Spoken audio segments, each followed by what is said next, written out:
So if we want, for example, we know that our independent variable x, okay, when takes on the value of xa, okay, can takes on the value of xa.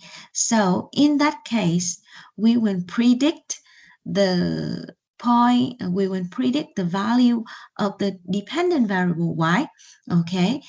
We can construct the confidence interval for the conditional mean of y, which is the expected value of y when we know that x will receive the value of xa, okay, and the individual value of y with the level of significance of alpha, okay.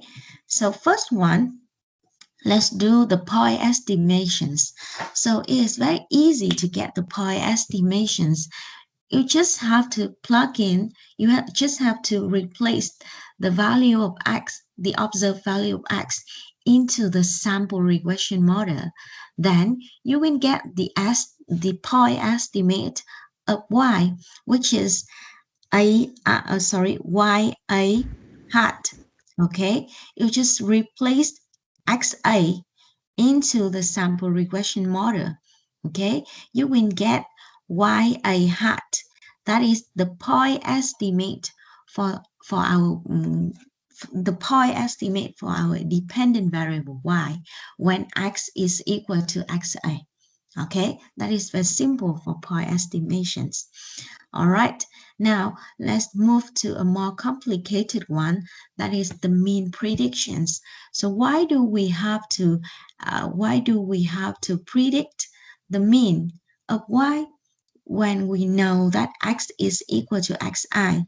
So remember that the conditional mean value of y, this one, the conditional mean value of y, the expected value of y, when we know that when x has taken on the value of xa, like this, okay, this one is a certain number, but we cannot know the exact value of it because as you know,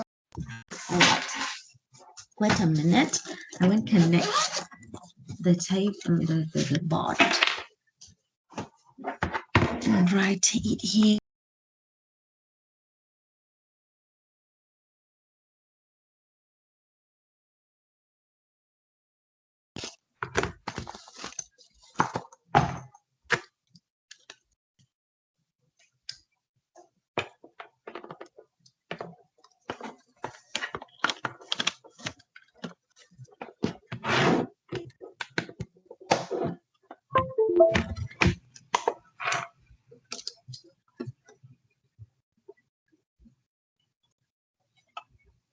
Okay, so for mean prediction, we construct the confidence interval for the conditional mean value of y. Okay, so as you can see, when x is equal to xa, okay, the conditional mean value of y, the expected value of y, when x is equal to xa, okay, will be equal to beta 0 plus beta 1 times xa. But because we do not know the value of beta 0 and beta 1, okay, that's why we cannot calculate the exact value of this conditional mean value of y, okay. So that's why we have to estimate it, and we have to estimate it and construct the confidence interval for it. So the point estimate for this conditional mean value of y is just this one, ya hat. This one is the point estimate, okay, point estimate for the conditional mean value of y, yeah, for the conditional mean value of y. All right, and to because we say that sometimes the actual value may differ from the point estimate. Okay, it is somewhere close to the point estimate. Okay, that's why we will construct we will construct a confidence interval, okay, around the point estimate, okay, so that we can believe that the actual value of the parameter, which is the conditional expected value of y here, will fall into that range. Okay, all right. So in order to construct the confidence interval for the conditional mean value of y, you will have to need, okay, you will need the variance or the standard error. Okay, for this one, we will have the standard error. Okay, for the for the estimate. Okay, we will have the standard error for the estimate. Okay, that is the square root of var of y I hat.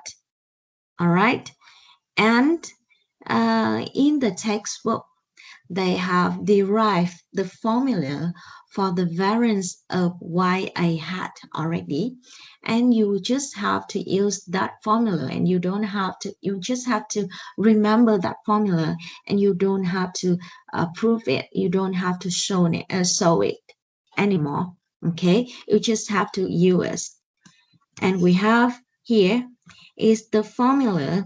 All right, this is the formula for the variance of y I hat, okay, which is equal to sigma square, okay, sigma hat square times 1 divided by n, which is the sample size, and plus this one we have the sample mean of x, okay, minus the value xi here, okay, the value of x that we are considering here, okay, and this one square, all right, and divided by the sum of all small x square, okay, and this one is the formula. This is the formula to calculate the variance of y I hat. Okay, so just take the square root of this one, we will get the standard error of y I hat. So as we have the point estimate, we also have the standard error of the estimate.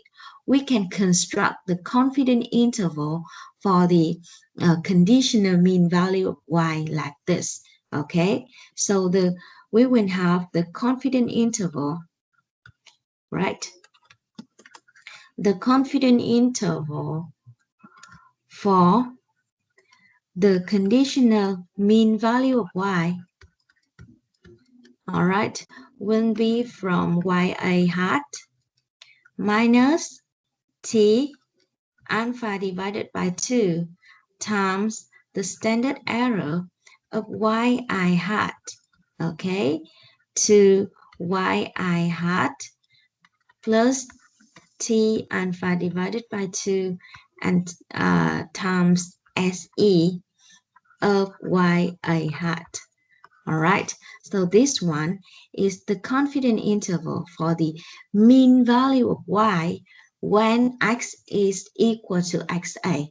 Okay, remember that this one is the confidence interval for the conditional mean value of y, not the mean value of y. Okay, not the unconditional mean value of y, but the conditional mean value of y.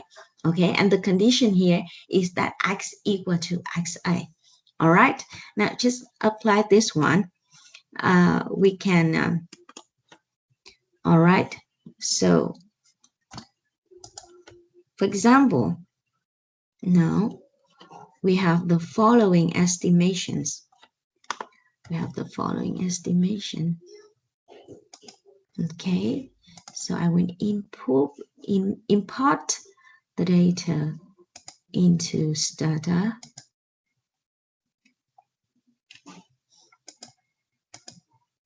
This data we have used this one to do the practice exercise for chapter 1 and 2. All right, so now for example we want to regress wage on educations.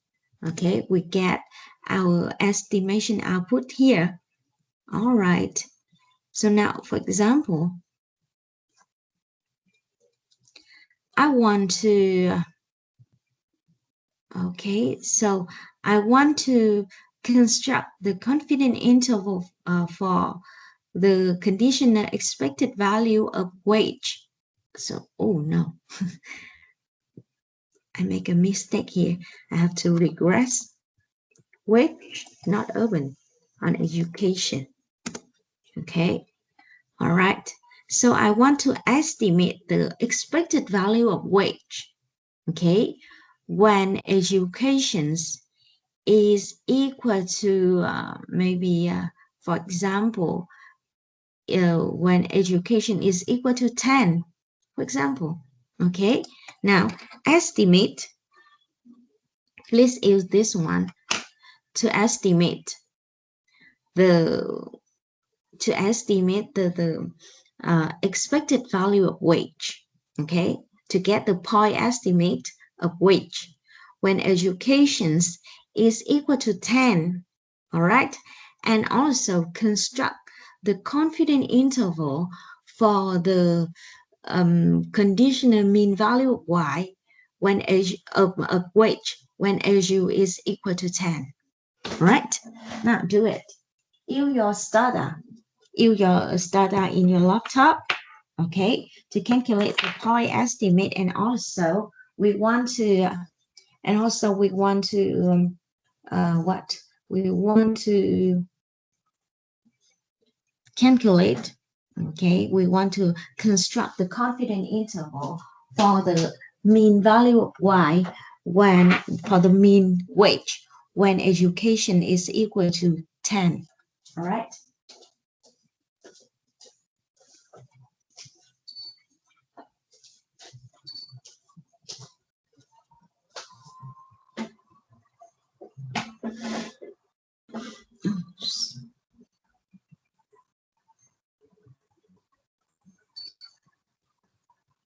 Okay, use the find wage to, all right, regress wage on education, and then get the point estimate of weight when education is equal to 10. Also, construct the confidence interval or 95 confidence interval for the expected value of wage when education is equal to 10.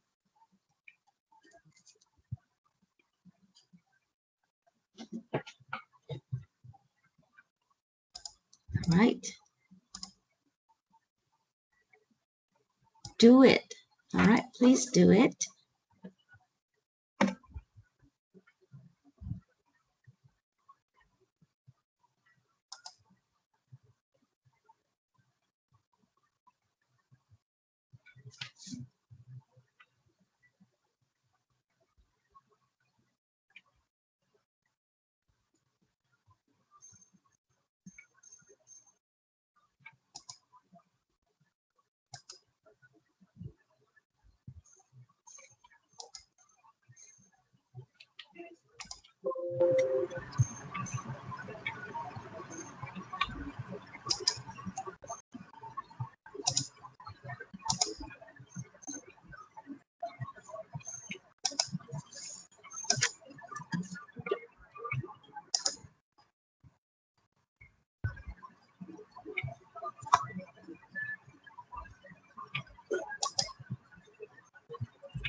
Now, what do you get? What do you get for the point estimate of all right, what do you get for the point estimate of y when education is equal to 10?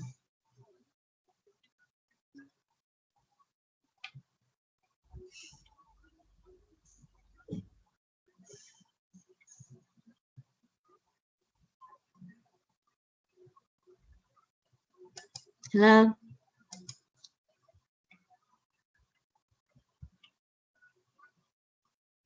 What do you get for the point estimate of y when education is equal to 10?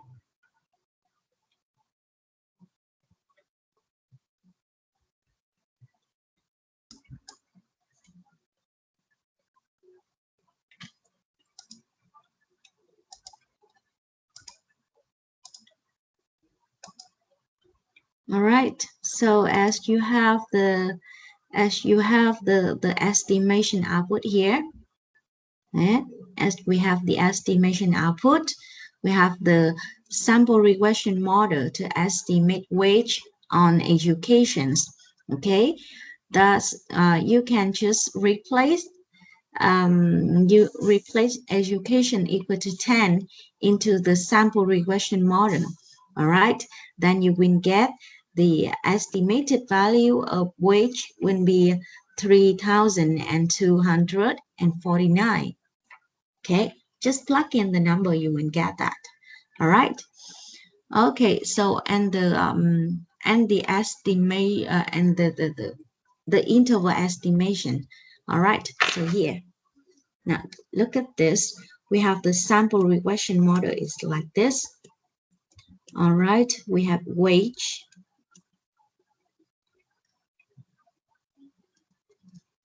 equal, all right, 2,000 to 646.952. Okay, plus 60.21428, 60.21428 times HU. Okay, this is our sample regression model. All right, now when HU equal 10, okay, then just replace 10 here. We will have wage, our estimate value of wage, the point estimate value of wage will be 2646.952 plus 60.21428 times 10. Okay, and we get the value of wage here. All right, the value of wage here is 3249 3249 and 0.095. That is the point estimate of wage. Okay, also you can construct the confidence interval. All right, we can construct the confidence interval for wage for the conditional expected value of wage when HU is equal to 10. All right, so here in order to construct the confidence interval, you have to find the variance. Okay, we have to find the variance of wage y when okay which with 10. Okay, now not like this, should not be writing like this. The value of wage I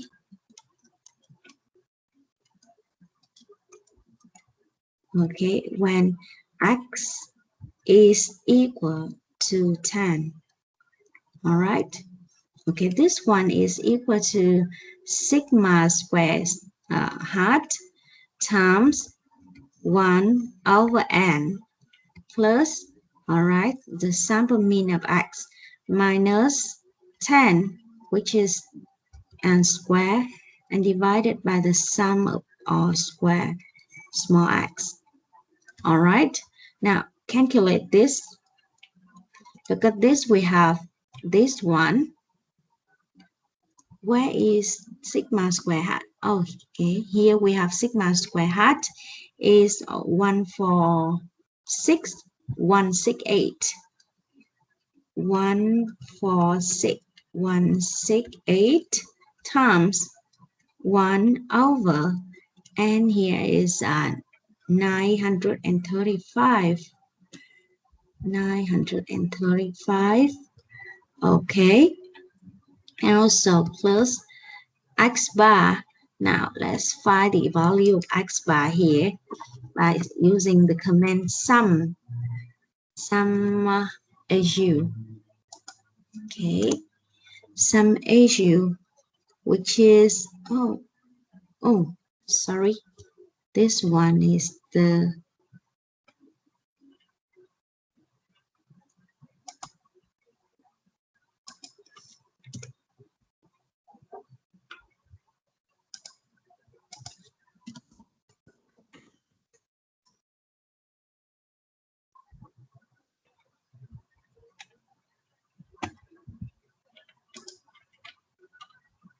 wait a minute, I will have to import again.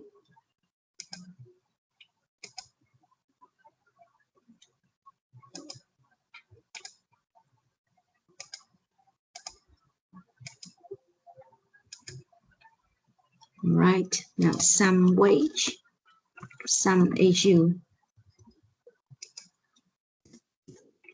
We have the mean here is 30.46845. Okay, 30.46845 minus 10 square and divided by the sum of all small x. What is the value of the sum of small x? Okay, so in order to calculate this, you can use this formula. So the standard deviation, remember that, all right, the standard deviation, standard error of beta 1 hat is equal sigma square hat, okay, divided by the sum of all small xi square. Okay, so it is easily to prove that the sum of all small x equal sigma hat square divided by standard error of beta 1 hat. Okay, and this one is equal to, all right, 146,168 divided by standard error of beta 1 hat. And the standard error of beta 1 hat is here. We have 5.694982. 5.694982. Okay, and this one is equal to what? I don't know. You have to calculate it. You have to calculate it and replace into this formula, and you will get the value of the variance of wage here. Now, take the square root of this one. Okay, then take the square root of this one. You will get the standard error. Okay, you will get the standard error of wage is equal to, now where is my number? Oh, I lost it already. Okay, and you will get the standard error of wage, and just use that standard error and the point estimate to construct the confidence interval for the conditional mean value of wage when AU is equal to 10. All right. Okay. 33.929. What is the value? 33. 32, 33.929. 8. 9, 2, 9, 8. 8. Uh, Okay, thank you. So the standard error wage here is 32.9298. All right. Now you just plug in here. All right, we can construct the confidence interval for the conditional mean value of wage here. All right.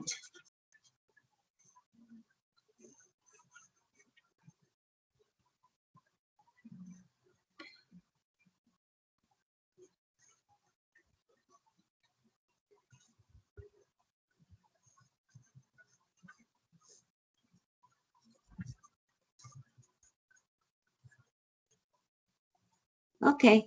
So the confidence interval, okay, the confidence interval for the expected value of wage, okay, when AU is equal to 10.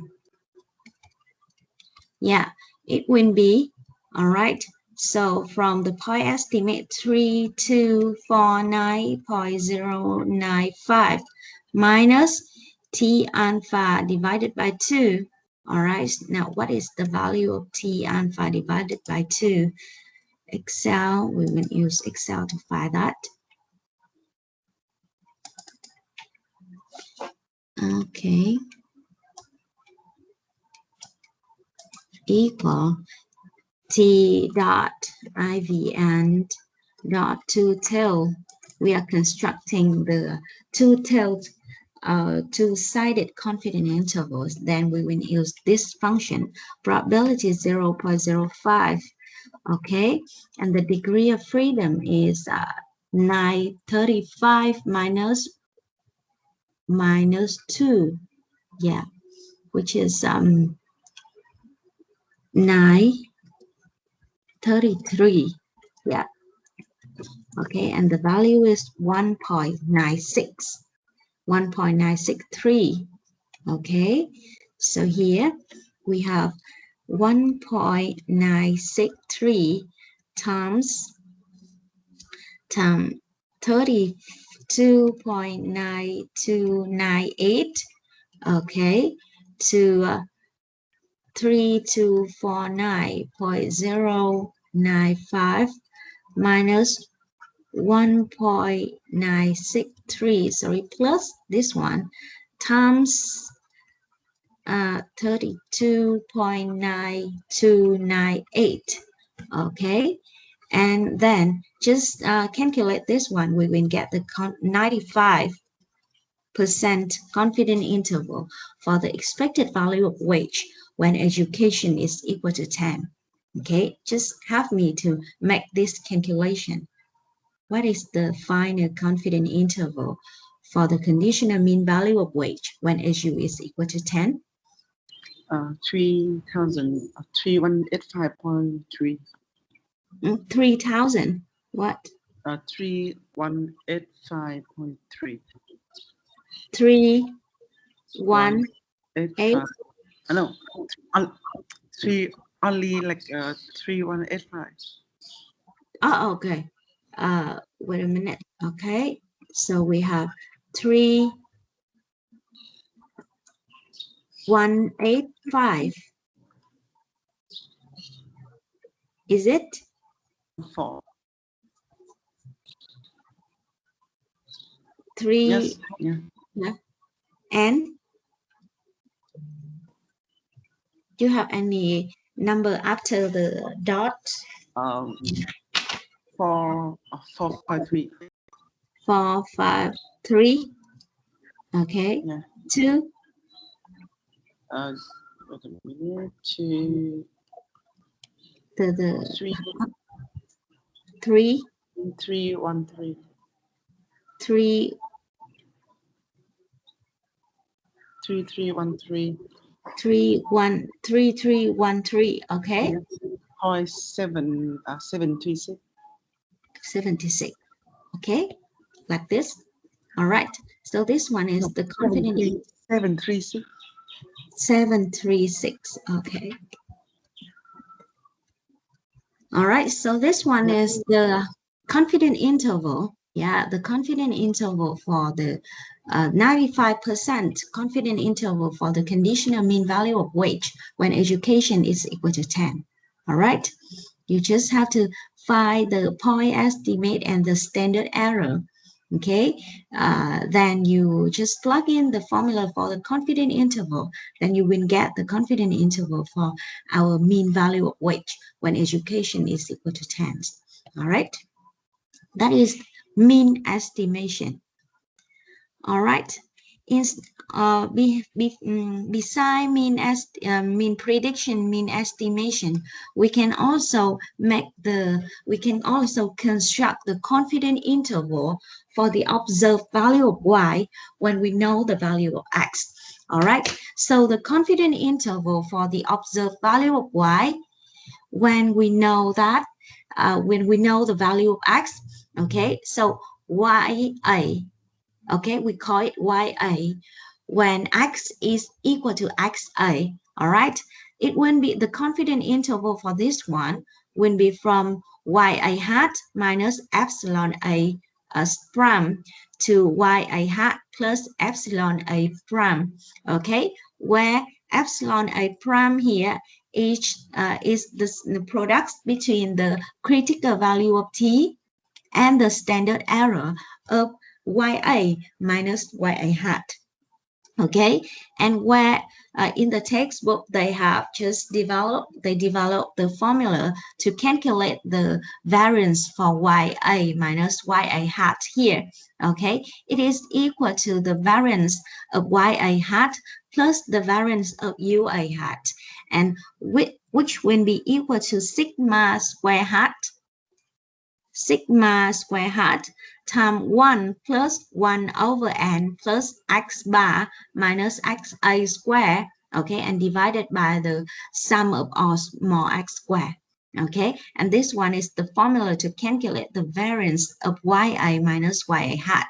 Okay, just take the square root of this one, you will get the standard error of ya minus ya hat and replace it into this formula.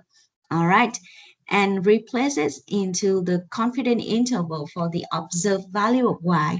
You will get, okay, you will get the confident interval for the observed value of y when x is equal to a certain number, a certain value. All right. Okay, so look at this. You can see that the standard error of this one is just one, okay, one more standard error of the residual.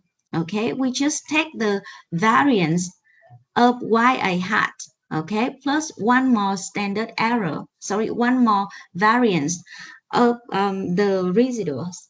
Okay, so that's why the confident interval for the observed value of y will be wider than the confident interval for the expected value of y when we know the value of x. Okay, the confident interval for the observed value of y will be wider than the confident interval for the mean value of y when we know the value of x. Okay, you can see that in this slide. Okay, so this one, okay, these two straight curve, okay, no, not straight, but these two curve, okay, is the confident interval for the mean value of y. Okay, while this one, okay, the outsider, okay, this one are the confident interval for the observed value of y of the individual observed value of y. All right. Okay, so remember that the confident interval for the expected value of y when we know the value of x is shorter, okay, is narrower than the confident interval for the observed value of y when we know the value of x. All right. Actually, we can also make the prediction for multiple regression model, okay? But we can do that using Stata, okay? But here we also have a way. In the textbook, they also talk about a way that we can use to construct the confidence interval for the expected value of y. Okay, but you can look at this. You can look at this in the textbook in chapter 8, all right, and see how they develop the prediction for the expected value of y, for the conditional expected value of y for multiple regression model. But I also mentioned it here in the slide, okay. Uh, okay, so um, no, I will not talk about this. Okay, you can read it in the slide, but I will not talk about it here because we will have to spend time to do other things. Okay, all right. So at home, if you read this one and you think that you don't understand what happened here, you just okay, ask me the questions. All right, but I will not ask you about this one in the test. Okay, I will not ask you about this slide in the final test. So you can read it. Uh, you can read it at home, and if you don't understand, you can ask me. All right. Okay. So that is for the predictions, the prediction for the point estimate, and also for the what um for the confidence interval for the mean value and the observed value of y. Okay, instead of how we can do it. Okay, how can we do that in Stata? All right, so here we have now I will regress the model again. I will regress weight on AGU, okay, and even on expert also. All right, okay, and enter. Then I will get, yeah, I will get the estimation output here.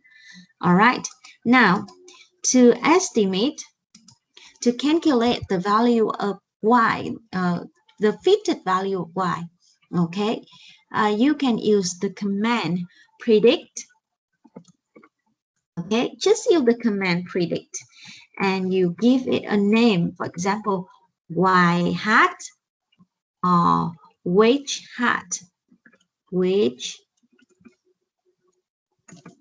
wage hat, for example, which is the estimated value of wage, and enter here. All right, you will see that. All right, we have a new value here, which is wage hat. Okay, and it will be the fitted value of y, the fitted value of wage. Okay, corresponding to each observed value of education and experience. Now look at this data editor here. You can see that we have the wage hat. Okay, this one is corresponding to the value of education is 17 and the value of expert is 8. Okay, use 17 and 8, plug in to the sample regression model. You will get the value of wage hat here, the fitted value of wage here. Okay, now we can also generate the residuals. Okay, generate the residuals for this estimation, also using predict command. Then we will predict the residual. Okay, and which is the residual of this regression anchor. Okay, we get a new variable named resid here, which is the residuals of this regression model. Okay, so click into the sample, the data editor, you will see the residual here. Okay, which is the residual at each observations for this model. All right, now I want to make out a sample estimation. Okay, I want to make out of sample estimation. So now I will use another sample that contain my out of sample estimation. So here I have the data that contain, all right, that contain the out of sample estimation. I want to make the predictions for the case when education is equal to 10 and expert is equal to 5. All right, so here, okay. So here, I just have to use the command here. All right, use the file in the desktop. Here you paste the link, that link to your file, and replace and enter. Use that file. Use the command use and type the location. This one is the location of our file, and then comma, replace and enter. All right, we have the new value as you and expert here. You can write the command list. All right, you can see that education here is equal to 10 and expert is equal to 5.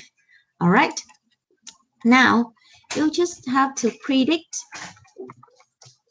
okay, predict the fitted value of wage when education is equal to 10 and expert is equal to 5. Okay, predict wage hat again. Okay, and enter. All right, you can see that we have the wage hat here. Okay, you can list the observation. You can see that with education equal to 10 and expert equal to 5, then our fitted value of wage will equal 3,077.825. Okay, this one will be the point estimate. Okay, this one is the point estimate for wage when education is equal to 10 and expert is equal to 5. Okay, we can also construct the confidence interval for the fitted value of y. Okay, now for the conditional expected value of y. Okay, and firstly, you have to generate the what is it? We have to generate the standard error of the point of the estimate. Okay, the standard error of the estimate for the mean estimation. Okay, which is this one. All right, we have to generate for this one. All right, this one. All right. Okay, so in order to make that one, Stata also calculate that for us. We just have to use the command predict. Okay, so we give it a name. We call it SE, for example. All right, comma, and then STDP. Okay, and enter. You can see that we have SE here, a new variable named SE here. Okay, which is the standard error of the prediction. All right, now then that is the standard error of y I hat. Okay, now in order to construct the confidence interval, okay, we need the critical value of t. Okay, so the critical value of t,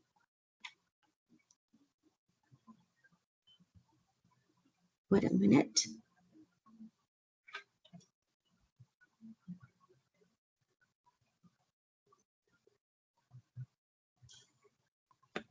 The critical value of t, okay, the critical value t.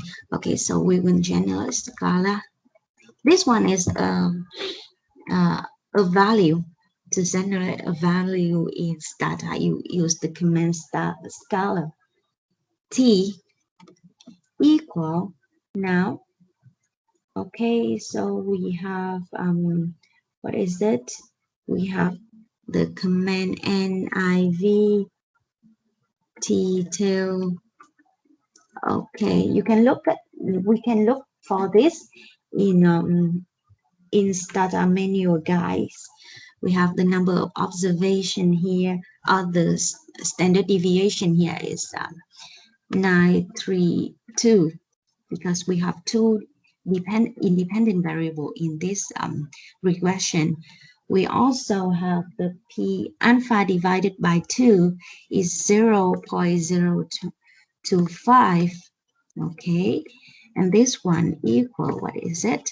Okay, we have t here. Now we will construct the confidence interval for the conditional expected value of y. All right, so we take we will gen the lower bound, okay, lower wedge hat, okay, equal t times, oh no, equal wedge hat, okay, minus t times this one, okay. We can also then the upper wedge hat, okay, that is equal to wedge hat plus t times this one, okay. So now list the observations. You can see that here we have the lower wedge hat and upper wedge hat here. This one will be the confidence interval. All right, this one will be the confidence interval for the mean value of wage when education is equal to 10 and experience is equal to 5. Okay, this one is the point estimate, and this one is the confidence interval. All right, the confidence interval for the mean value of wage. Okay, actually, you can also do the confidence interval for the observed value of y, okay, by predict. Use the command. Firstly, we have to generate the standard error of this one, standard error of ya minus ya hat. We use the command predict again, and then we give it a name, standard error of the individual estimate. We call it as EF, for example, okay, where it is the standard deviation of the forecast, okay. This one is the function standard error of the forecast. This one is the standard error of yi minus yi hat, okay. Now then we will generate again, we will generate the lower individual wage, okay, the lower individual wage, that is equal to okay, the wage hat minus t times the standard error of the forecast, okay. We also generate the upper individual wage, okay, equal wage hat plus t times the standard error of the forecast, like this, okay. Then list the observation. Okay, you can see that. All right, here is our the observed value of x, okay, as u equal to 10, x per equal to 5. This one is the point estimate of wage, okay. This one is the confidence interval for the mean value of wage when AU is equal to 10 and x per is equal to 5. And also here we have the confidence interval for the observed value of wage when education is equal to 10 and expert is equal to 5. Okay, so you can see that in Stata, you can also make the predictions for our dependent variables. Okay, when we know the value of the independent variables. Okay, by using the command here. All right. Okay, so that is how we make it. We make prediction in Stata. Okay, we can do that for multiple regression model. Okay, even when you have 2 or 3 or 5 independent variables in the model, we can still do that very easily because Stata has helped to make all the calculation. All right. All right. So that is for the prediction of regression model. All right. Okay, what else do we have here? All right, that is the end of chapter 4. Do you have any questions here?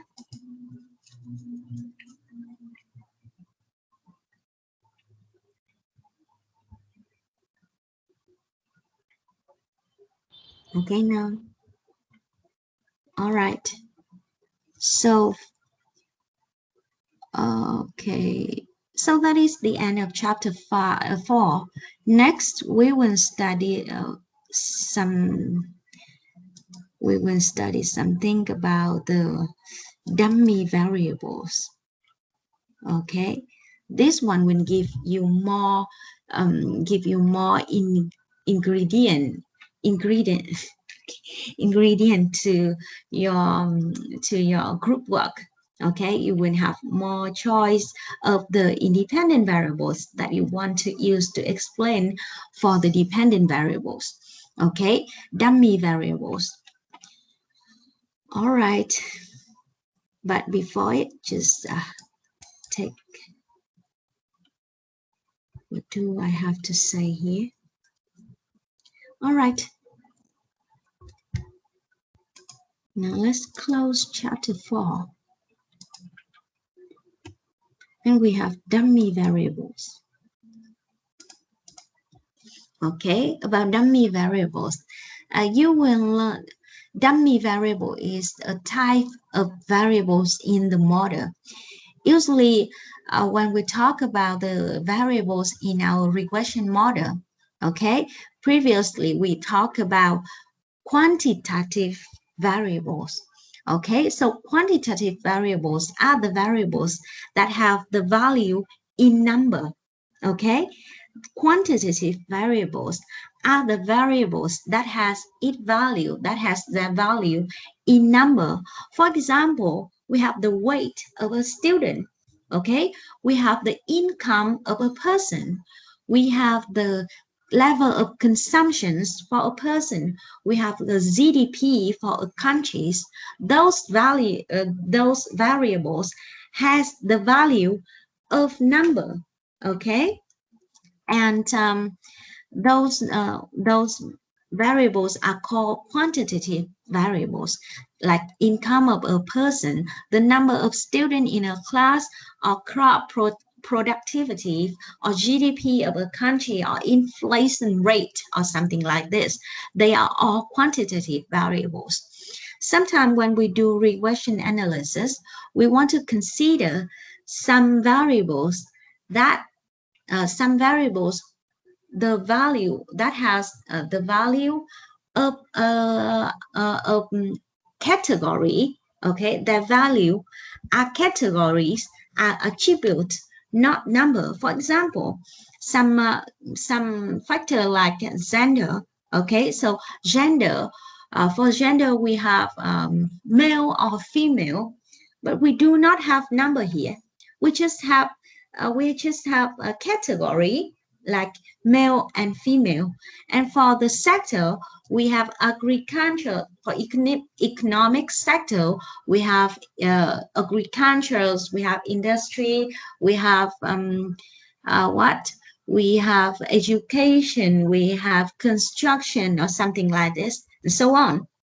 Okay, so the value of the variable here is not in number. It is, they are all categories or attribute Okay, so if we have those variables in the model, you cannot make the regression because their value is not in number.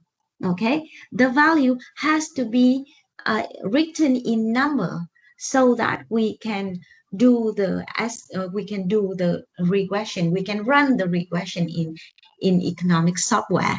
Okay, so for those variables whose values are not in number, but they are categories or attributes. We call those variables the qualitative variables. Okay, those are qualitative variables. Okay, their value are different quality or attribute or category. Okay, so one qualitative variables may have three category. Okay, may have three value which are may have three value which are two category. Okay, uh, it may have three or more attribute for the value of it. Okay, so for example, for Xander, we have two categories. Okay, for marital status, we have marriage, single, divorce. Okay, so maybe we have three attributes, three category for marital status. Okay, for living area, we may have, okay, in the urban area and the rural area, we have two categories, for example. Okay, so here, one qualitative variables may have two, three or more attribute or more category.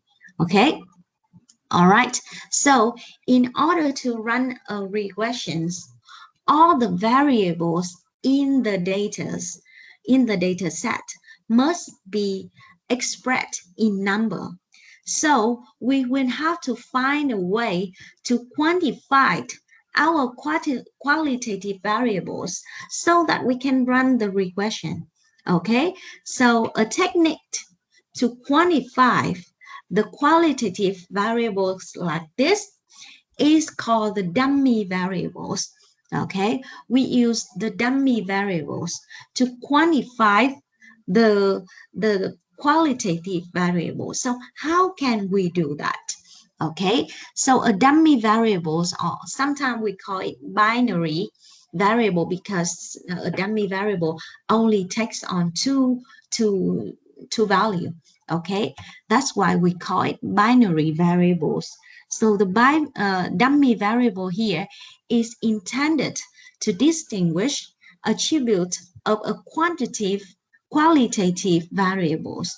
Okay, now dummy variable, how to quantify qualitative variables so that we can run the regression using some factor that is qualitative. Okay, so one dummy variable only has two values. Okay, usually we use the value of 1 and 0. Okay, we assign the value of 1 and 0 to one dummy variables, with 1 is the category. Okay, and 0 is the observation, for the observation that do not have that attribute, or that do not belong to the category that the dummy variable represent. Okay, so one dummy variables have two value.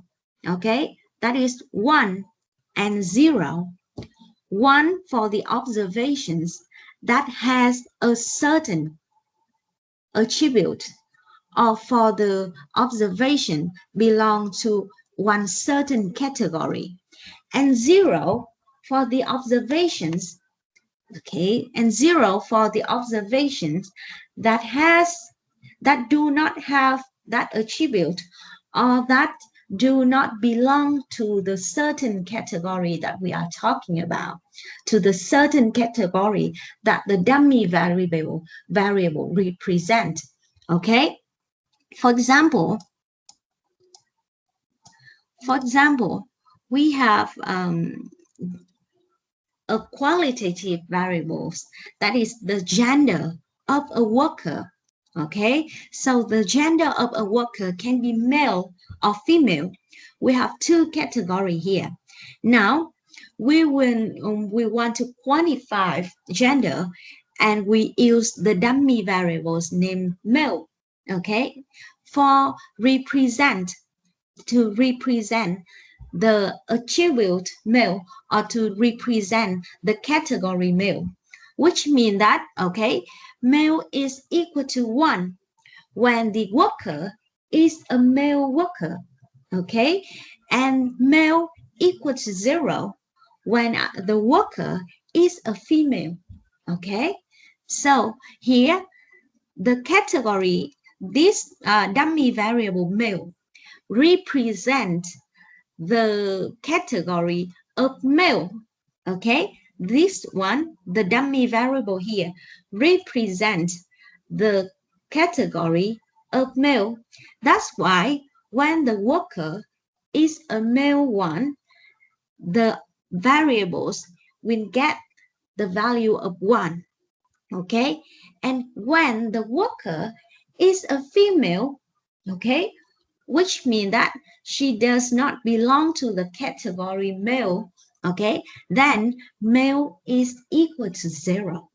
Okay, so here the dummy variables, the one when the one when the observations, okay, the one when the observation has the attributes that this dummy variable represent, okay, and the dummy variable will be equal to 0 if the observations does not have the characteristic, does not belong to the category that the dummy variable represents. Okay, that is how we use the dummy variables to distinguish between the category of the attribute of a qualitative variables. Okay, all right, and but that is for the case when the qualitative variables has two value. Okay, and it's very easy because our dummy variable here also has two value. Okay, so the two value of the dummy variables will be corresponding to the two value of the qualitative variables. Okay, now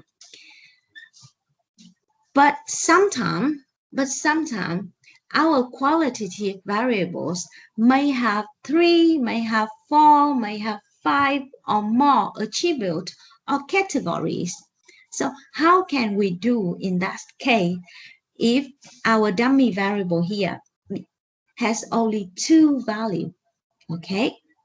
Now, all right. So how to use dummy variables to quantify a qualitative variables? For the case when our qualitative variable has two attributes, okay, it's very simple. All right. Now, wait a minute. I have to move. I have to change my location. Okay.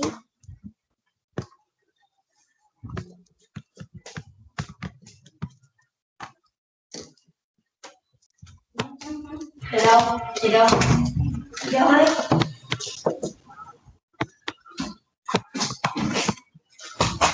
Oops. God.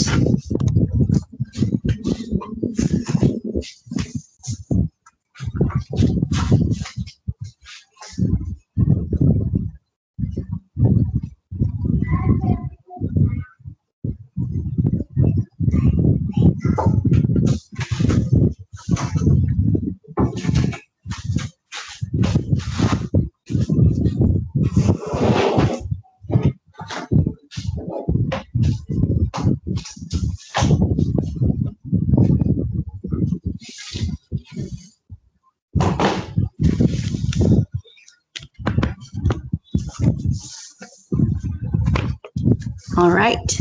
Now let's continue.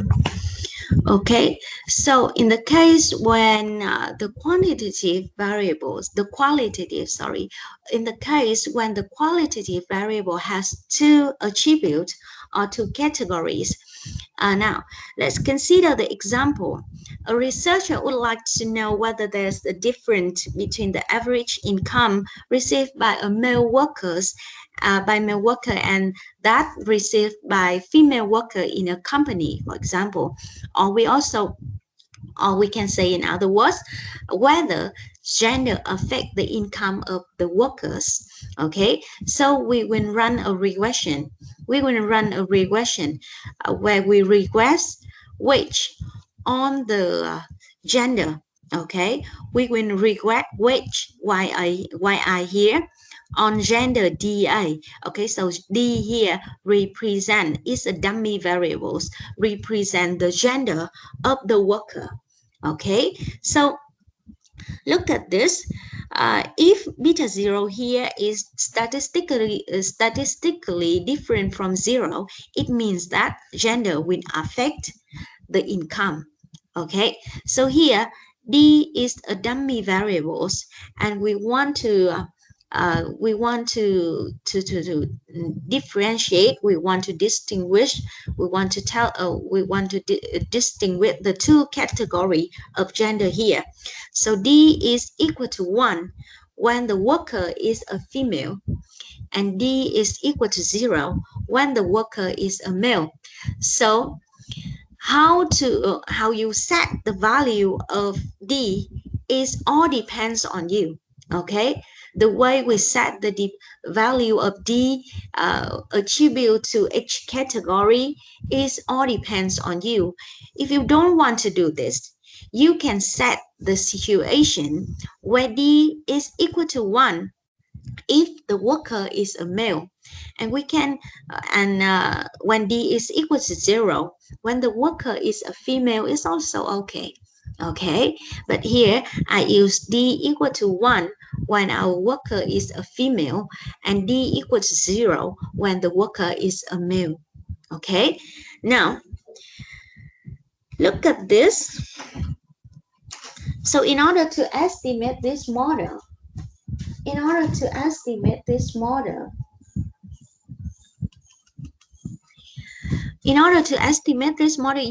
you still have to collect the data on wage yi here, and also collect the data for D. Okay, for D is equal to 0 if the worker is a male, and D is equal to 1 if the worker is a female. Okay, so here we will collect the data. For example, I have 10 observations here. We will collect the income of the worker and the corresponding gender of the worker. Okay, for example, the observation 1 here, the worker has an income of $5.3 million per month, and the gender is a female. Okay, as you see that D is equal to 1 here, it means that this worker is a female worker. Okay, for the second observation, you can see that. Okay, so the level of income of the worker is $6.5 million. Okay, and this worker is a male one because D get the value of 0. All right, okay, and the same for other observation in this data.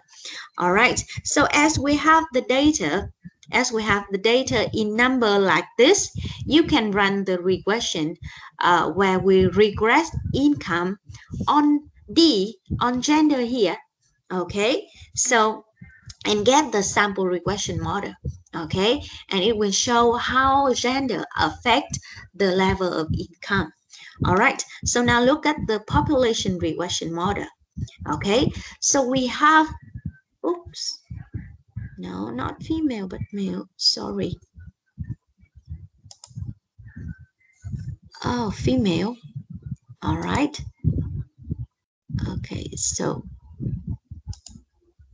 D, all right, so here D, wait a minute, D is equal to 0 and D is equal to 1. All right, right, again. Now, so here we have the expected value of y when d is equal to 0, okay, is equal to beta 0, okay. Remember that our population regression model is like this. Here is our population regression model. Just wait a minute. I have to close this one. Okay. All right.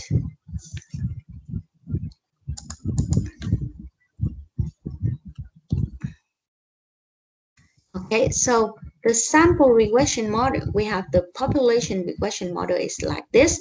Okay, population regression model of this one, we have YR, which is the level of income, is equal to beta 0 plus beta 1 times DI, which represents gender, and plus YI like this.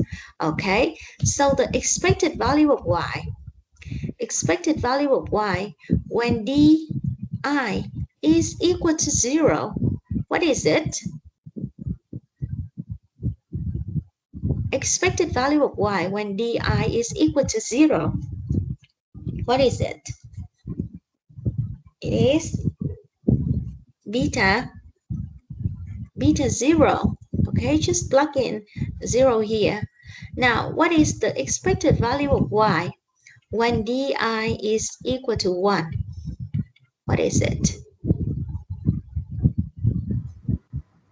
Beta 0 plus beta 1.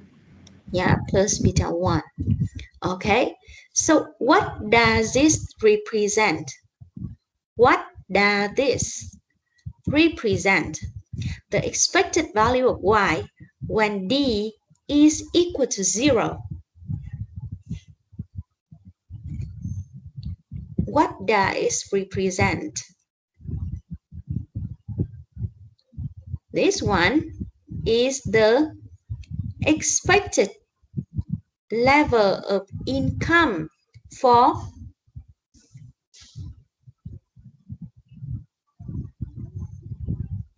this one is the expected level of income for what? For who?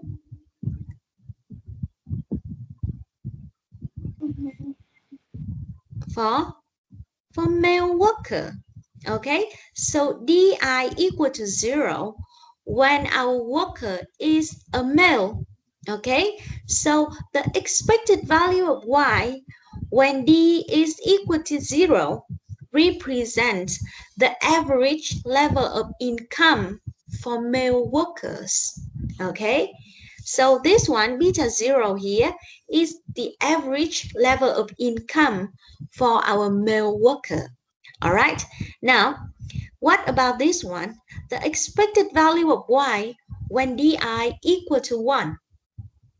That is the average level of income for Female. Yeah, for female workers. Okay, this one is the average level of income for female worker. Now, if we want to know whether there is a difference between the level of income for male and the level of income for female, what do we have to do? What do we have to do here? If we want to know whether there is a difference, okay, there is a significant difference between the level of income of male and female, what do we have to do here?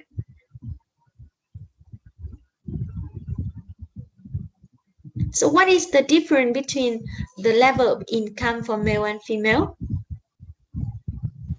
Beta 1. Yeah, beta 1 here. Yep. Beta 1, the slope here represent the difference between the average income level of income for male and female, right? So if if beta 1 is statistically different from 0, then there will be a significant difference between the average income of male and female workers.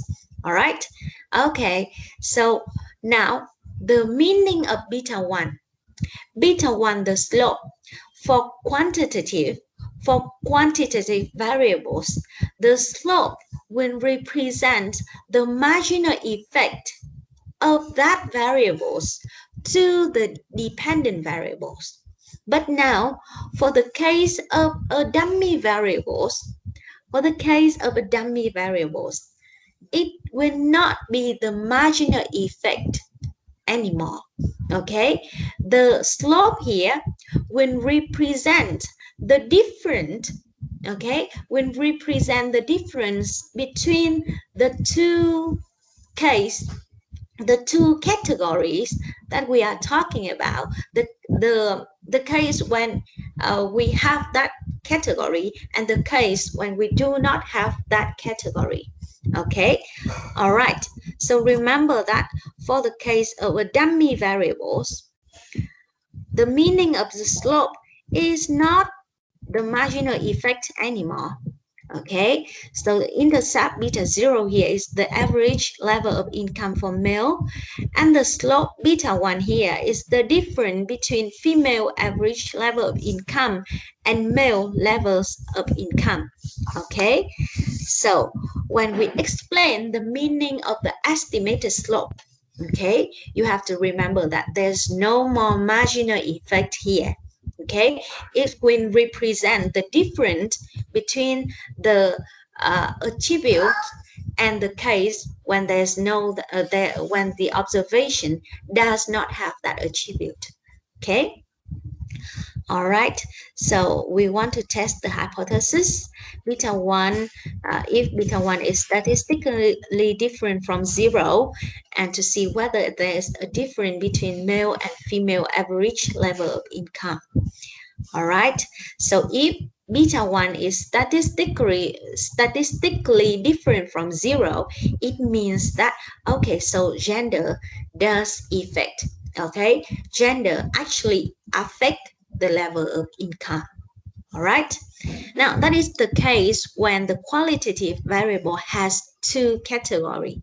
Okay, now for the case when qualitative variables have three or more categories. Okay, example, a researcher would like to know whether the average level of income received by workers of three companies A, B, and C are statistically different.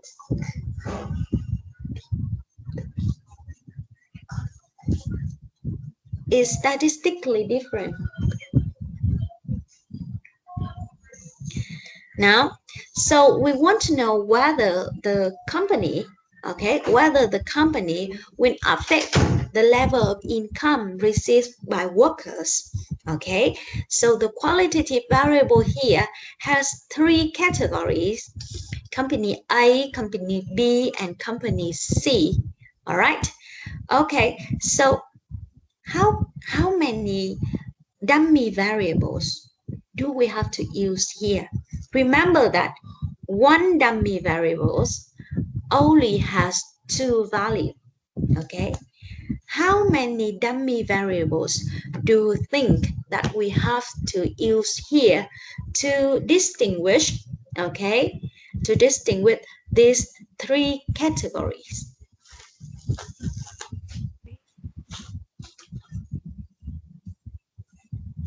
Okay, think about that and wait to me for a minute.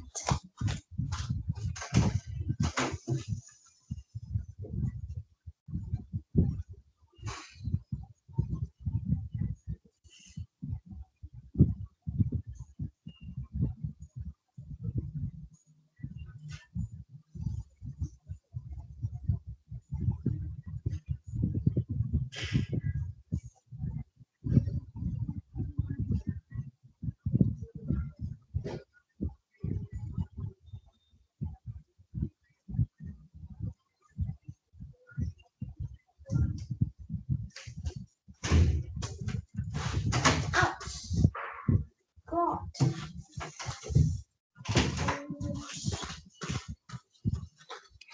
Okay, so how many dummy variables do we have to use to distinguish these three categories?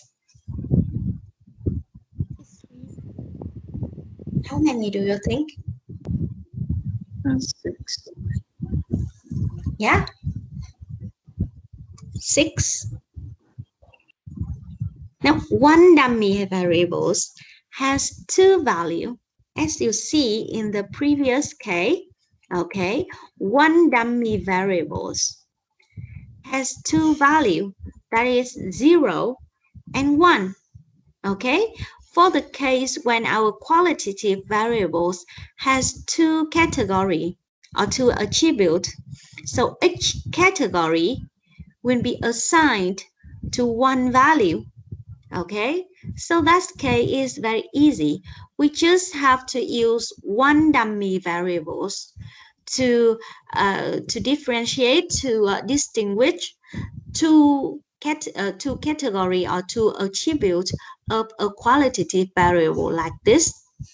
Okay, so for the case when our qualitative variables has three categories, okay, has three categories, so how many dummy variables do we have to use?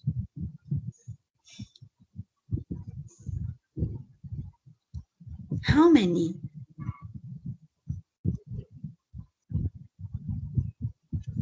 Remember that.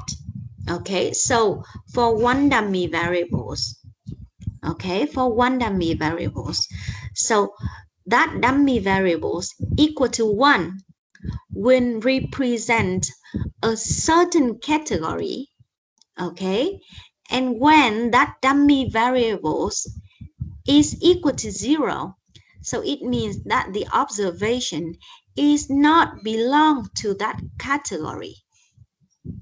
Okay, so here we have three categories.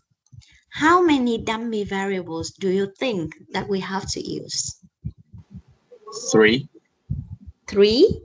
Okay, so 3 here means that, okay, for example, we have 3 dummy variables, that is D1, D2, and D3, for example here.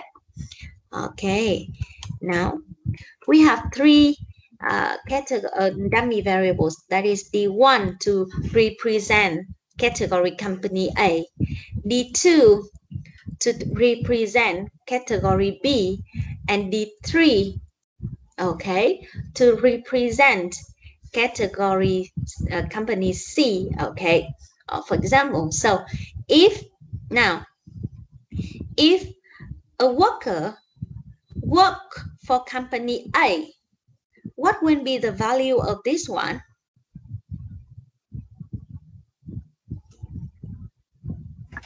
1. 1. This one? 0. 0. Okay, and this one? Also 0. 0. Okay, so B, if a worker is working for company B, so what is the value of D1?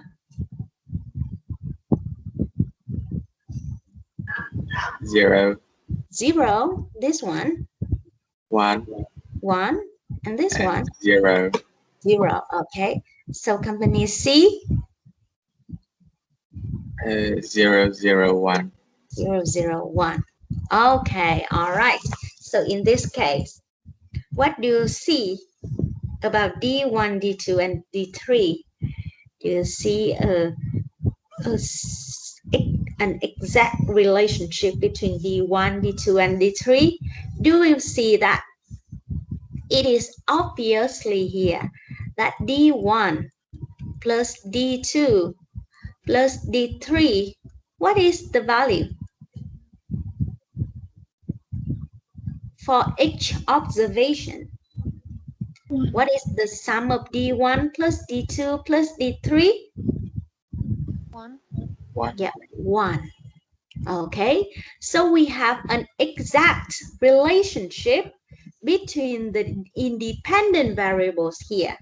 Okay, an exact relationship between among the regressor, among the independent variables. Okay, and this case we call it perfect. Okay, we have perfect multicollinearity.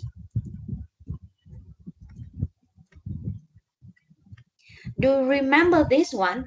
Perfect multicollinearity. Have we talked about this before?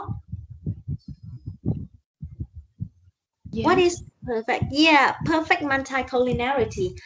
Remember that one assumptions of the classical linear regression model for the multiple regression model is that there is no perfect multicollinearity in the model. Okay, so if we have perfect multicollinearity in the model, we cannot estimate the parameters. We cannot calculate the beta hat of the model if we have perfect multicollinearity in the model like this. So in this case, when we use three dummy variables to distinguish three categories, okay, so we will we will have to cope with, okay, we will have to cope with perfect multicollinearity in the model, and people call this K, okay, uh, when we use three dummy variables to categorize three attributes, okay, we can say that in general when we use m dummy variables to distinguish m category, we call this the dummy variable trap. Okay, the dummy variable trap, when we have the number of dummy variables is equal to the number of category that we want to distinguish.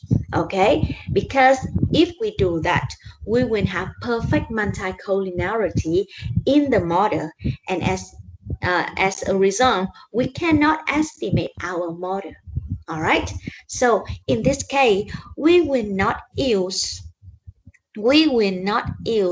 three dummy variables in the model. Okay, we will use only, let's see, we will use only two dummy variables to distinguish three categories of the qualitative variables. We can omit this one. Okay, we can omit this one, D3, and you can see that we can still distinguish three categories here. Okay, now for the case, look at this.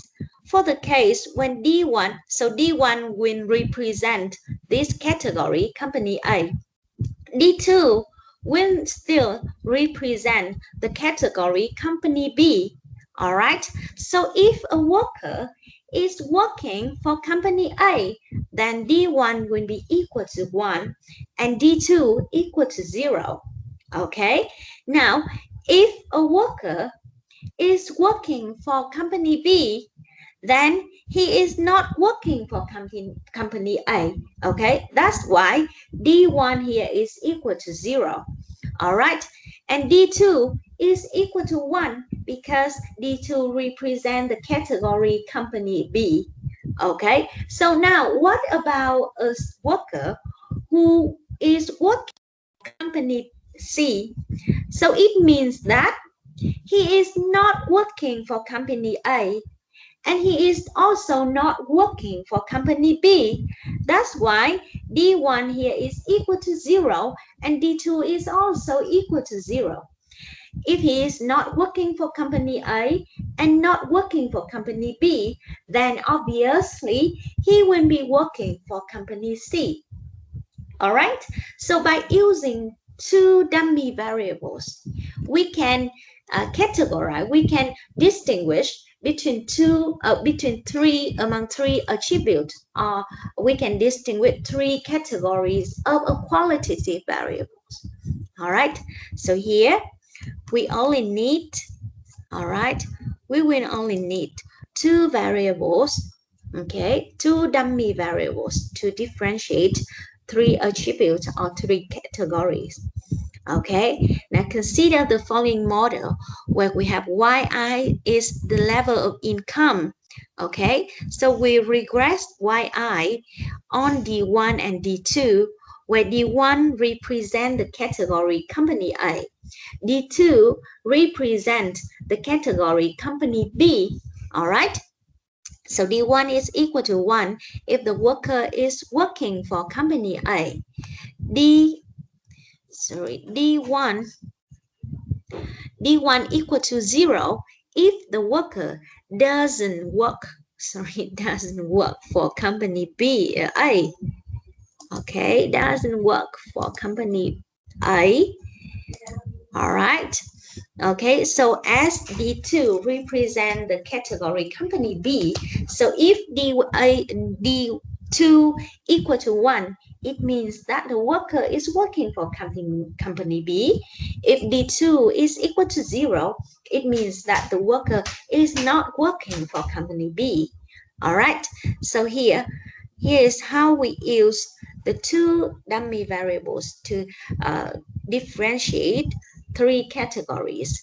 Okay, and here you can see that there will be no exact relationship between the variables anymore. For this observation, the sum of D1 and D2 is 1. For this one, the sum of D1 and D2 is still 1. But for this one, the sum of D1 and D2 is 0. Okay, so here we can avoid the problems of perfect multicollinearity in the model. All right. Okay, so in this case, all right, so the expected value of y when d1 is equal to 1 and d2 is equal to 0 is beta 0 plus beta 1. So what does this represent? What does this represent? The expected value of y when d1 is equal to 0 and d1 is equal to 1 and d2 is equal to 0. What is it? What does it represent?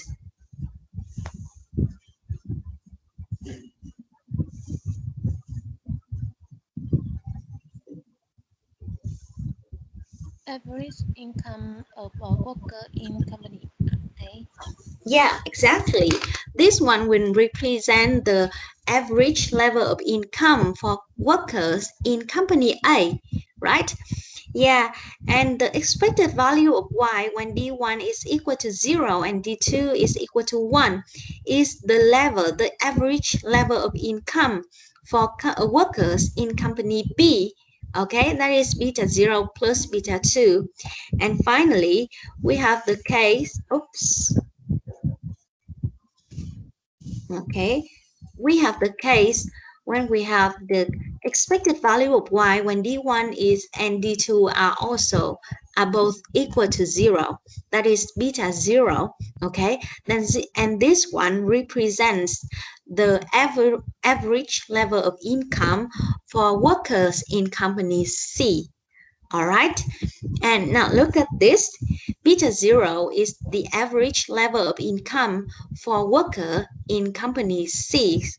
Okay, beta 1 here, the slope beta 1 here is the difference between the average income of worker in company A and that of workers in company C.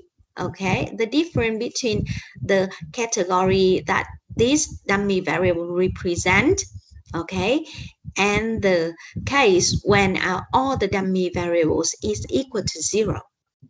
Okay, the slope beta 2 here, okay, is the difference between the average income of worker in company B and the average income of workers in company C. Okay, that is beta 2 here. Okay, no more marginal effect.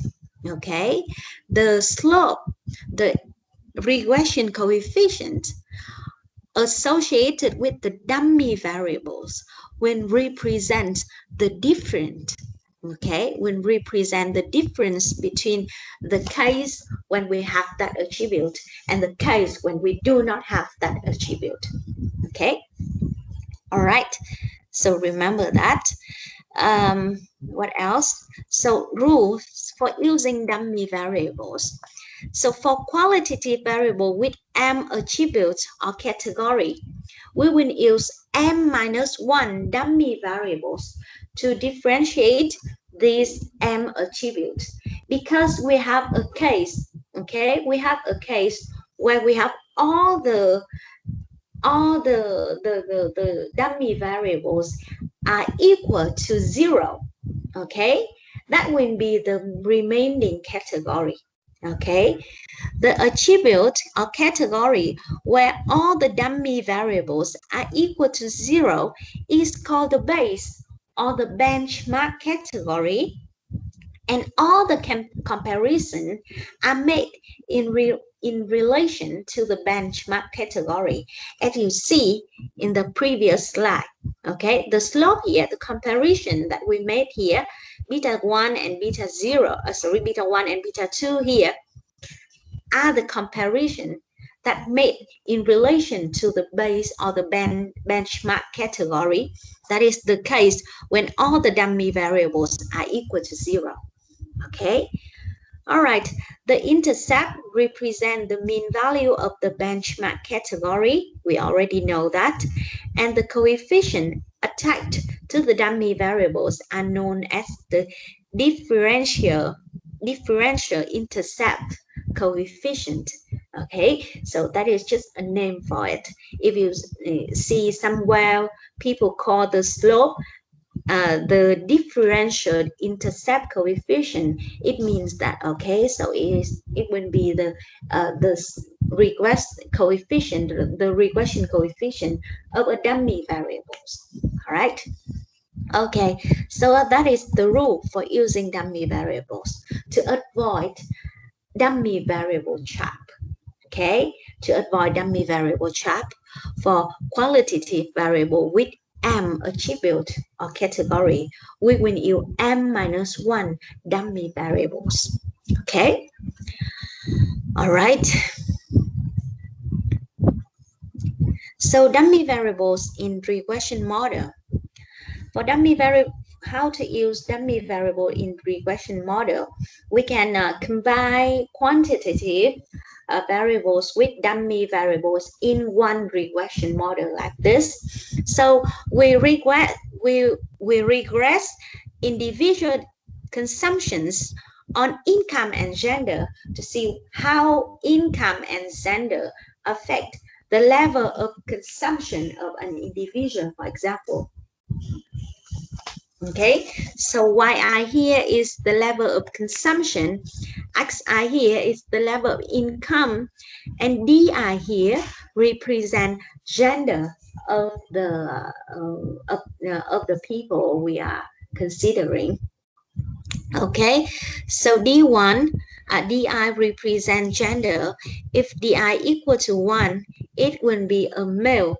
Okay, and if di equal to 0, that observation will be a female.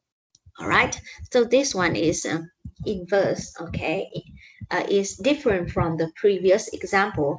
In previous example, we said that d1 is a di equal to 1 represent the female case, and di equal to 0 represent the male case. But in this example, we said differently. Okay, so d equal to 1 represent male observation, and d equal to 0 represent female observation. Okay, all right, the setting here is all depends on you. Okay, all right, now so we will have the average consumption for female here is the expected value of y when d is equal to 0 and x is equal to certain level, that is xi. We have the average consumption for female here is beta 0 plus beta 2 times xi. Now what is the average consumption for male? What will be the average consumption for male?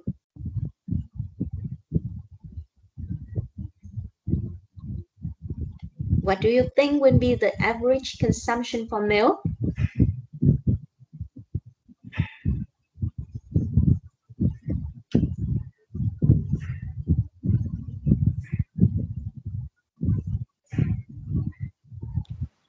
Beta 0 plus beta 1 plus beta 2 xi. Yeah, correctly. We have the average consumption for male here is that beta 0 plus beta 1 plus beta 2 times XA. Now, what is the marginal effect of income on the consumptions of female? Beta What 1. is, now, listen again. What is the marginal effect of income on the consumption of female? Beta 2.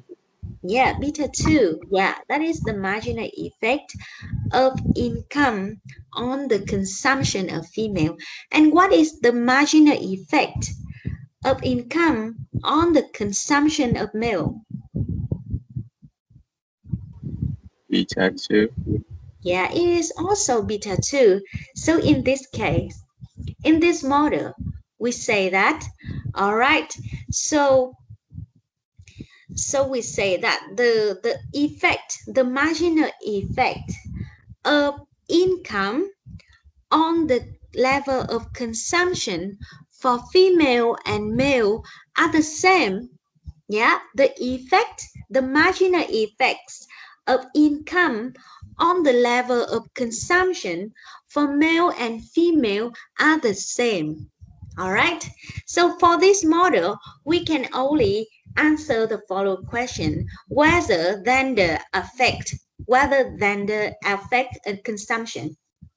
Okay, to answer for these questions, whether gender affect consumptions, what do we have to do? Whether gender affects the level of consumption?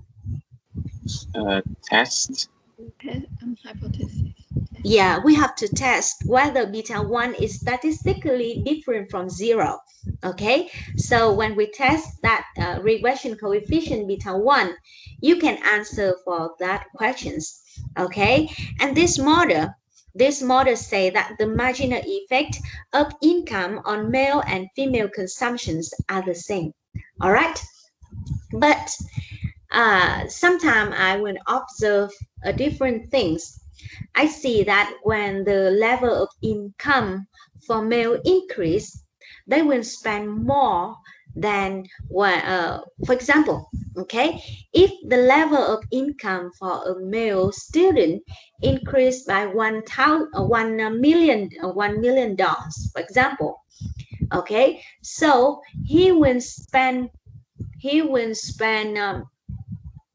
eight he will spend $800,000 more.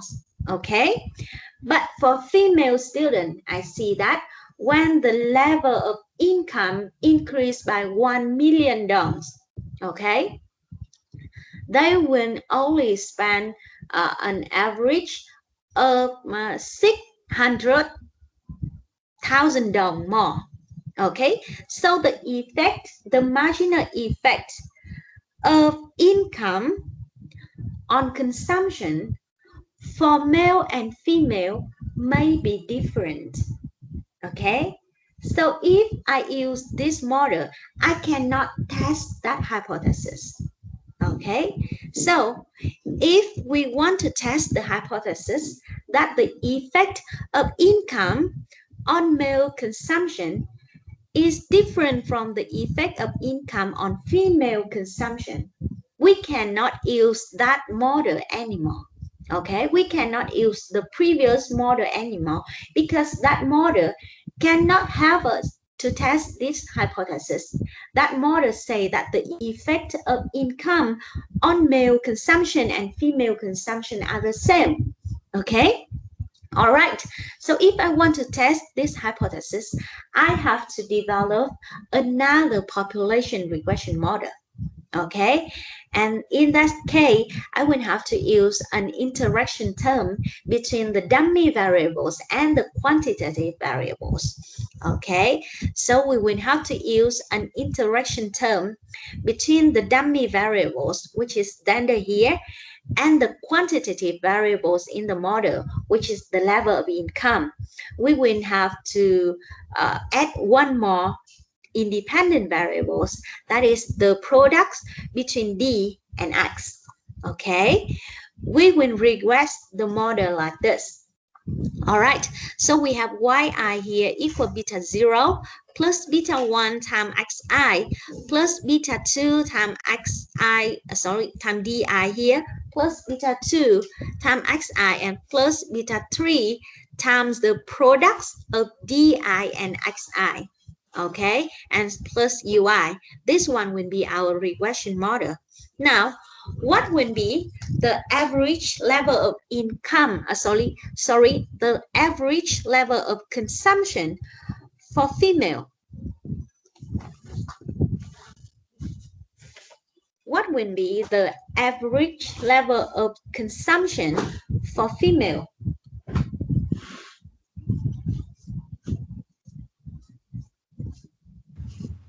Beta 0 plus beta 2 xi. Yeah, exactly. We have the average level of consumption for female is that beta 0 plus beta 2 times xi. Now, what about the average consumption for males? What is the average level of consumption for males? Beta 0 plus beta 1 plus beta 2 xi plus beta 3 xi. Yeah, right. We have the average consumption for male here when be beta 0 plus beta 1 plus beta 2 plus beta 3 times xi. Okay, so now what is the marginal effect of income on consumption for male?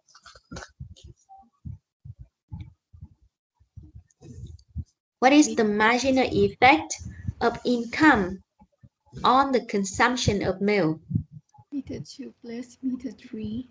Yep, beta 2 plus beta 3. And what is the marginal effect of income on the consumption of female? Beta 2. Yeah, beta 2.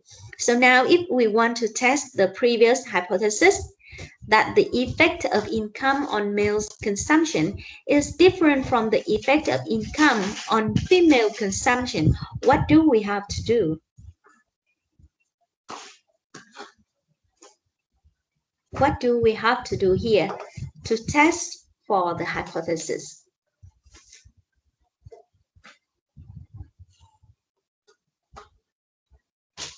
What is the difference between the effect of income on male consumption and the effect of income on female consumption here? What represents that difference? Beta 1 plus beta 3 xi. Okay. Now, I'm asking for the difference. Okay, I'm asking for the difference between the effect of income on male consumption and the effect of income on female consumption. Beta 3. Yeah, beta 3 here, okay? Beta 3 here will represent that difference, the difference between the effect of income on male consumption and the effect of income on female consumption. All right, beta 1 here represent the difference, okay, represent the difference between the level of consumption for male and the level of consumption for female, other things equal, okay? But beta 3 here represent the difference between the effect of income on male consumption and the effect of income on female consumption. All right, so this model can provide this model can provide the answer for the following questions. Not only it can answer whether gender affect the level of consumption, it can also answer the questions whether gender affect the affect affect the impact of income on the level of consumption. Okay, or we can say that whether there is a difference between the effect of income on the level of consumption for male and the effect of income on the level of consumption for female. Okay, all right. So if beta 3 is statistically different from 0, income will has a different effect on the average consumption of males and females. All right, so that is the how we use the interaction term. Interaction term is a very interesting technique in econometrics. It can help you to answer more deeply questions. Okay, for example, when you investigate the effect of economic openness on the economic development of a country, for example, okay, you will answer the questions. Okay, you will not only be able to answer the questions how the openness affect the economic growth, you can also answer the questions the whether the effect of openness on the economic growth for developing countries is different from the effect of openness on the growth on economic growth for developed countries or not. Okay, so it will give you the tools, okay, to answer many interesting questions in an economic study. Okay, it will make your study more interesting, more deeply about the topic you are interested in. Okay, that is how you can use dummy variables in the regression model. Actually, here we are talking about dummy variables as an independent variables in the model. Later in econometrics 2, in that course, in the course econometrics 2, you can see that dummy variables can also be the dependent variables. Okay, but that case it will be more complicated. Okay, you will have to study other models to deal with the case when the dependent variables is a dummy variables. Okay, but here we are just talking about the case when we have the dummy variables as the independent variables in the model. Okay, that will be easier for us to deal with the problem, to solve the problems. Okay, it will give you more tools, it will give you more ingredients for your regression model in the for the group work. Okay, all right, you can use the dummy variables for your group work. You cannot. Okay, you can also not using that. Okay, you may or may not use dummy variables in your group work.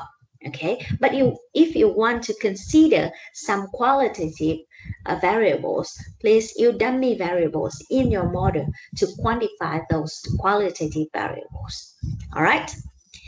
Okay, so any questions about dummy variables here?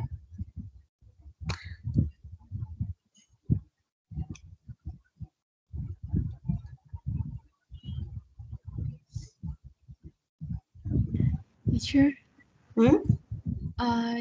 no, we will use dummy variables as reference for our group work, and whether we should review this for our final test.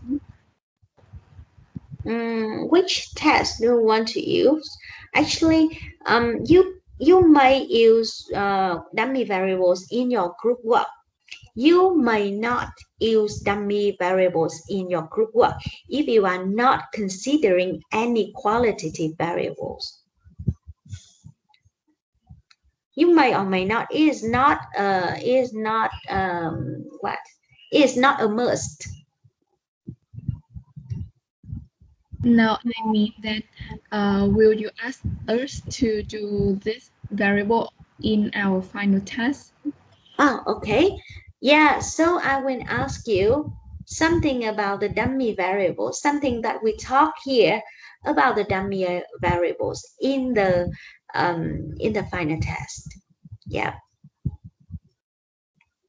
I will send the slide. I will send out the slide. Yes. Thank you, teacher. Yeah. Okay. Any other questions here about the dummy variables or about the chapter 4 if you want to ask? Next class, we still have one more class on Friday. The the last one, yeah, the last one on Friday. We will do what? We will do practice exercise for chapter 3 and 4. Okay? All right. Now,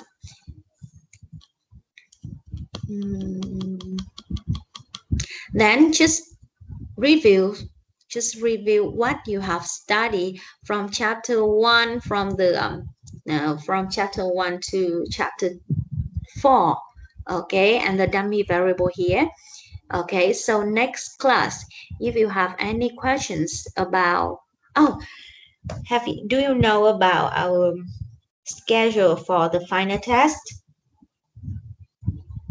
Yes. Yeah, we will have our final test on 22 of the October, 22 of the October, 22nd of the October. That will be our final test. We will take the test at 9 a.m. Okay, so be prepared for the final test. If you have any questions regarding the test, regarding the knowledge that we talk about, the concept or any formula that we talk about in this course, you can send me an email or call me. Okay, you can send me an email or call me to ask about that, but do not call me in the weekend. Okay, or right at the night right before the test. No, I will not answer the call at that time. All right. There's one thing I have to say. I have to say about the good work, because there's no more social lockdown in Hanoi. So I want you, okay, to print out the hard copy for your group work, okay, and send it to me. Okay, so we, are you there? Yeah, I'm here, teacher. Yeah. Okay, so your the group will still upload their work. The group will still upload their work here. We have the deadline for uploading the group work, the soft version of the group work. Where is it? Here. Oh, yeah, deadline is the 6th October. Okay, so we every you will send your group work to your monitor to we and then we will have the class to print out all the group work and send it to me. You can do that, or you can assign that work to another student that is more convenient in printing the document and send it to me. All right, so I will need the hard copy of your group work. Just print two-sided. Okay, you don't have to use one-sided printing. Use two-sided printing to print your group work, I need to have the hard copy of your group work to make the grade, to generate the grade more quickly. Okay, so please send that to Huy.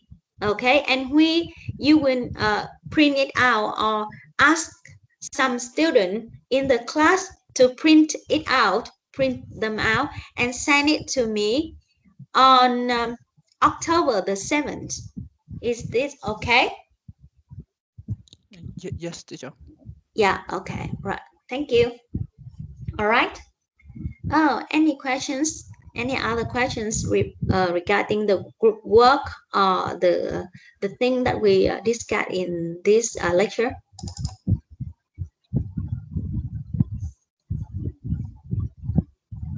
Okay. If you don't have any other questions, we will end the class here.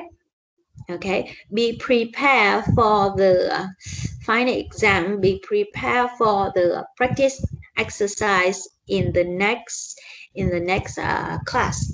All right, we will just have one last class in Fridays. Okay, one more class in Friday, and we will end this course. All right, any other questions? Cô ơi, cái đề cô. Cứ nói đi ạ.